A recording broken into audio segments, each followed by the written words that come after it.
बढ़ते आगे, अब रुक करेंगे कुछ अन्य खबरों का। पाकिस्तान से तनातनी के बीच भारतीय सेना पूरी तरह से अब एक्शन में नजर आ रही है। भारतीय नौसेना ने अरब सागर में अपने अभ्यासों को बढ़ा दिया है। अरब सागर में भारतीय नौसेना ने लाइव फायर एक्सरसाइज की वजह से चेतावनी जारी की है।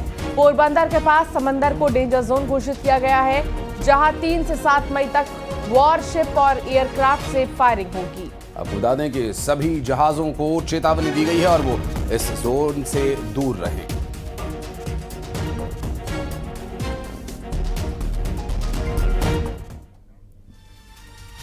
हाफिज सईद के बेटे तलहा सईद ने आतंकी संगठन लश्कर-ए-तैयबा की कमान संभाल ली है। दरअसल आतंकवादी हाफिज सईद का बेटा तलहा सईद अब अपने पिता के नक्शे कदम पर चलकर उसकी भूमिका निभाएगा, जिसकी शुरुआत तलहा सईद ने अपने आतंकी संगठन की नई टीम बनाने के बाद कर दी है। बड़े आतंकियों को तलहा सईद ने अपनी टीम में शामिल किया है। आतंकी जकीरुर रहमान लखवी को ऑपरेशनल कमांडर बनाया है। जकीरुर रहमान लखवी मुंबई हमले का मास्टरमाइंड है। आतंकी साजिद मीर को इंटरनेशनल नेटवर्क की कमान सौंपी गई है।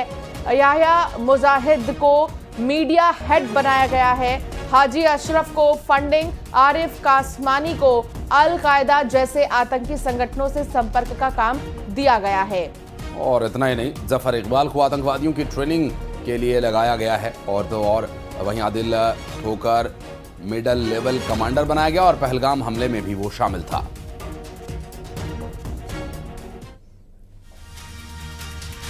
और पाकिस्तान के रक्षा मंत्री ख्वाजा आसिफ ने एक बार फिर गिदड़-भभकी दी। सिंधु जल संधि को रद्द होने से बौखलाया पाकिस्तान लगातार गिदड़-भभकियां दे रहा है। ख्वाजा आसिफ ने पाकिस्तान के न्यूज चैनल से बात करते हुए कहा कि अगर भारत सिंधु नदी पर निर्माण या कोई जल परियोजना बनाता है तो पाकिस्तान सैन्य कार्रवाई से पीछे नहीं हटेगा, उस पर एक्शन लिया जाएगा। लगातार गिदड़-भभकी पाकिस्तान की देखने को मिल रही है। और एक बार फिर जो है सिंधु नदी को लेकर जो है एक इंटरव्यू जब दिया गया टीवी चैनल में पाकिस्तान के रक्षा मंत्री की तरफ से, तो फिर से उन्होंने इसी तरह की गिदड़-भभकी दी है।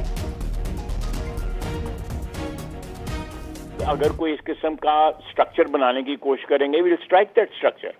बिल्कुल we will strike that structure. That will be an act of aggression against Pakistan. वो पाकिस्तान के खिलाफ जारियत होगी। जारियत सिर्फ तोप के गोलों से या बंदूक चलाने से नहीं होती। जारियत के बहुत से अशकाल होते हैं, बहुत सी उसकी जो फेसेस होते हैं, उसमें ये भी एक फेस है। ये बहुत बड़ा फेस है। इससे तो कौमें जो हैं वो प्यास से या भूख से मर सकती हैं। तो ये अगर उन्होंने इस किस्म का अटेम्प्ट भी किया को आर्किटेक्चरल, तो स्ट्रक्चर को पाकिस्तान जो है डिस्ट्रॉय करेगा। राजस्थान के श्रीगंगानगर सेक्टर में बीएसएफ ने पाकिस्तानी रेंजर को पकड़ लिया है। बताया जा रहा है कि वो भारतीय सीमा में घुसने की कोशिश कर रहा था कि तभी बीएसएफ ने उसे पकड़ लिया। और ये घटना उस वक्त पर हुई है जब कुछ दिन पहले ही पंजाब सेक्टर से बीएसएफ का एक जवान पाकिस्तान रेंजर की कस्टडी में है। और अभी तक उसकी वापसी को लेकर कोई जवाब पाकिस्तान की ओर से नहीं आया है। सुरक्षा एजेंसियां फिलहाल हिरासत में लिए गए पाक रेंजर से पूछताछ कर रही हैं।